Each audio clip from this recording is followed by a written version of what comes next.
now and then I think, I haven't done a book haul in a while, but I really haven't bought any books.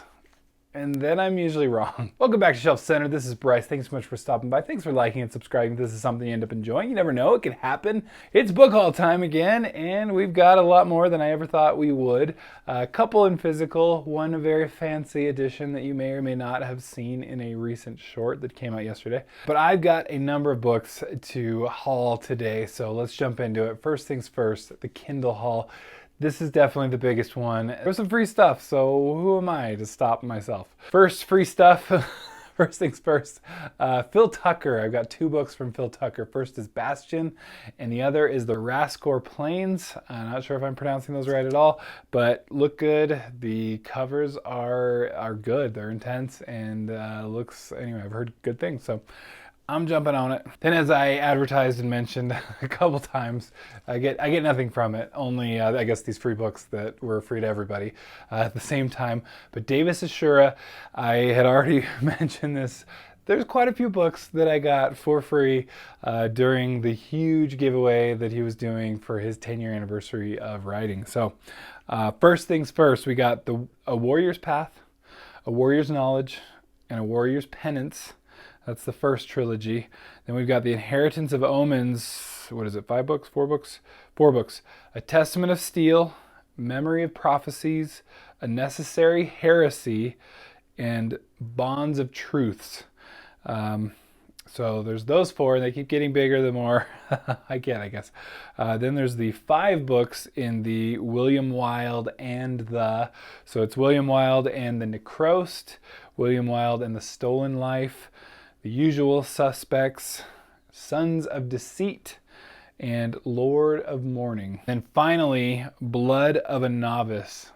Again, all by Davis Ashura. The covers alone are awesome. I like his kind of like branding on that with the name and everything. I think it's cool. Again, these are very well-selling books, and I'm excited to jump into them. And again, support indie books, which I've done a lot on this channel, and I continue to do so because I think we live in a glorious, glorious time with all kinds of different kinds of books at our disposal. It's amazing. Speaking of indie books, this is actually a collection from various authors, but The Anatomy of Fear, and it contains a lot of indie favorites. One that I've read, a couple that I'm very well aware of and follow on Twitter, or X, whatever you want to call it. Ella McRae is in there, Crystal Matar, Zamil Ashtar.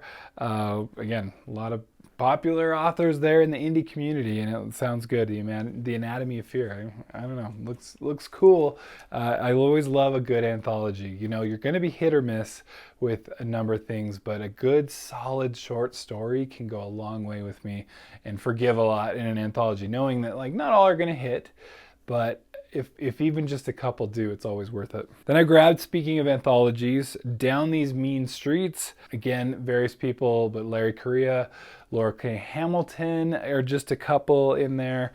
All right, then moving on to Audible. There was a sale, so here we are again, but also sometimes I just buy a book. So this was a recommendation from Twitter. Thank you so much. I don't know if this person wants to or doesn't want to be named, but I like giving attribution where I can and as much as I can. But The Roach by Rhett C. Bruno. Heard a lot of good things from, again, someone that I'm friends with on X and that we share a lot of taste with, so I'm excited for that. Then 2-for-1 sale, so again, I'm only human, so Audible, they know me too well.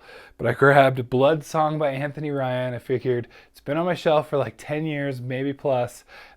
Maybe this is the way that I'll end up enjoying it.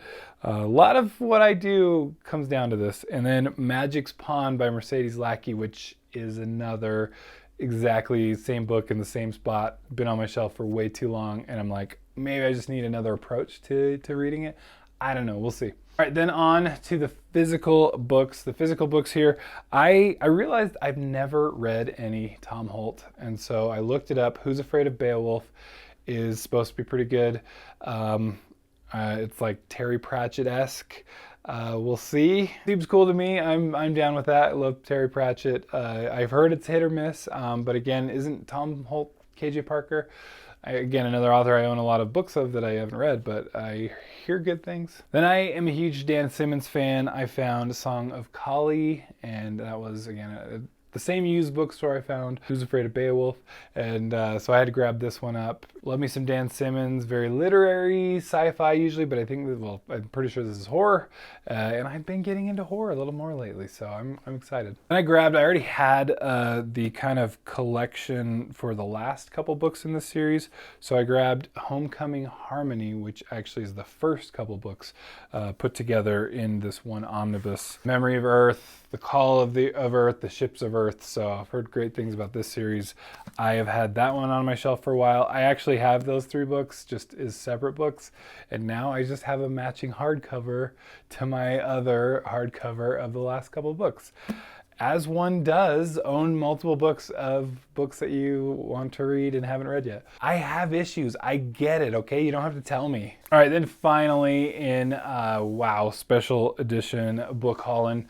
Finally came in. Everybody's getting there, as you might have seen. I did a short yesterday with this same book, just unboxing, and man, is this a pretty version. So we've got, and I'm already greasing it up, my gosh. We've got the Threadlight. I've got it in its beautiful slip case, again with all my smudging all over it. This book is gorgeous. I mean, look at that. Just the cover alone, the spine, the back, and then, I mean, almost the best part, the painted edges. I have so few painted edged books, but I think I'm becoming a huge fan, and I might have to get all my books this way, apparently. They're becoming more and more of a thing. You see them in like Walmart now, I've noticed, and they're just all over. Everybody's getting painted, throwing out the painted edge books. They look fancy. I think it's a good idea. But man, is that just, that's such a cool looking book. Worth every penny. I mean, and even if you look inside and it's like gorgeous artwork throughout too. We're going to keep that safe. That was the book haul. Thanks for stopping by. Thanks for liking and subscribing, and we'll catch you next time. Bye.